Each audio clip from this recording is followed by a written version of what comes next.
Embroidery में आपको चाहिए ना, तो उसके लिए तो ना ये परफेक्ट होने वाला। इसमें एम्ब्रॉयडरी दी गई थ्रेड की, छोटे छोटे से फॉल्स लगे, बहुत सारे कलर यूज किए गए, पिंक रेड, तो बहुत ही खूबसूरत इसका लुक आया। एंड स्लीव देखिए कितनी ज्यादा, मतलब नेक के साथ में बहुत अच्छे से सेम से इसकी एम्ब्रॉयडरी लगी, तो लुक बहुत अच्छा आया है। तो चलिए अब हम देखते हैं इसके बॉटम को, और इसका बॉटम एकदम हमारे प्योर व्हाइट कलर में मिला है, फुली इलास्टिकेटेड एंड इसका फ्लेयर बहुत ज्यादा दिया गया है।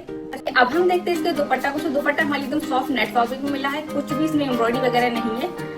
इतनी हमें विड्थ मिल जाती है, काफी ज्यादा अच्छी सी लेंथ भी मिल जाती है। तो कुछ सिंपल में आपको चाहिए, बट कुर्ते पे थोड़ा सा वर्क दिया गया उस टाइप की एम्ब्रॉयडरी में चाहिए, इसको आप डेफिनेटली ले सकते हैं। चलिए